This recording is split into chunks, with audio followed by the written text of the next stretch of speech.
Hey guys, so first ever YouTube video. Let's go. I'm Anshika Belajani and welcome to my YouTube video on Information Retrieval Systems, in short IRS, where we're gonna go through algorithm and evaluations. In this video, I'll walk you through how IRS works, its core components, the models used, and where it applies in the real world. So, the contents we'll go through are introduction, core components of IRS, retrieval algorithms, evaluation metrics, applications, advantages and disadvantages, design challenges, and then we'll tie it up with a conclusion. So, for the introduction, what exactly is an information retrieval system? IRS helps us find relevant information from massive amounts of unstructured data like websites, PDFs, books, or emails. You use it every day when you search on Google, Amazon, or even Netflix.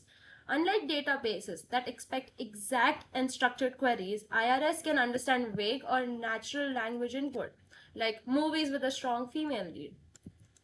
Okay, so the core components of IRS.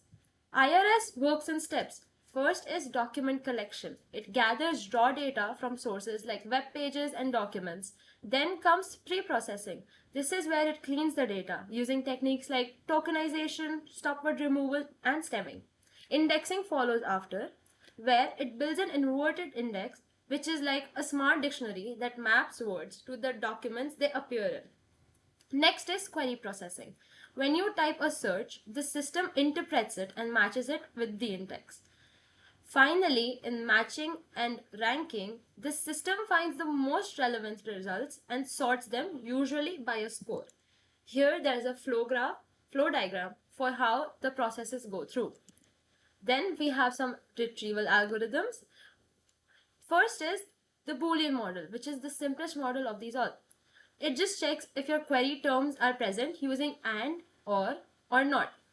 Then we have vector space model, which uses two key concepts. First is TF-IDF, which stands for term frequency inverse document frequency. It gives more importance to terms that appear frequently in a document but are rare across other documents.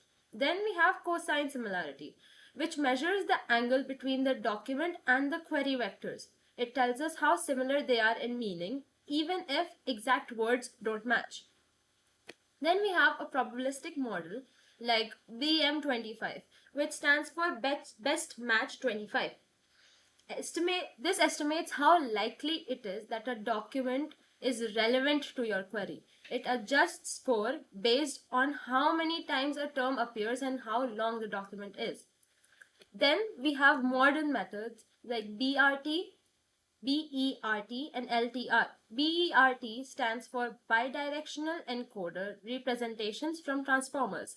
It is a deep learning model developed by Google that understands the full context of words by looking at the words before and after them.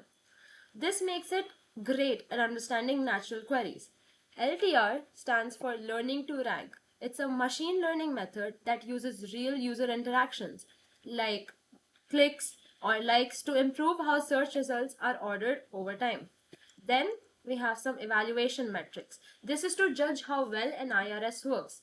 First is precision. What percentage of retrieved results are actually relevant? Then we have recall. Out of all relevant documents that we found, how many were actually found? F1 score. A balance between the precision and recall. MAP stands for mean average precision. It shows how accurate the system is across multiple queries. Then we have NDCG, which is normalized discounted cumulative gain. Gives more value to relevant results that appear earlier in the list. In short, it rewards good ranking.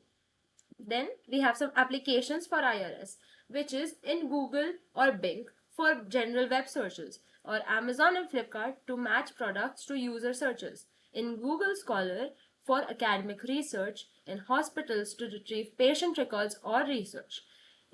Even on social media when content is recommended based on your interests. We have some advantages here for IRS, which is fast access to huge volumes of information, better decision making using relevant data, support for personalized and contextual search, ability to scale to billions of documents. But this also leads to disadvantages. where it can return irrelevant or outdated results. It needs powerful infrastructure and pre processing. It may misunderstand vague or poorly typed queries. And like many AI systems, it can sometimes show biased results. Then we have some design challenges. So, designing a great IRS isn't easy, but here are some key challenges. Scalability. The system must handle massive data and users. Relevance estimation. It must decide what's most useful. Then there is query understanding. It should be able to handle spelling mistakes, synonyms, or vague inputs. Real time updates. Content changes should reflect instantly. Data privacy and security, ensuring user data is safe and not misused. And to sum it all up, information retrieval systems, IRS, are essential in how we use the internet today. They combine older models like TF-IDF with powerful AI tools like BERT and LTR.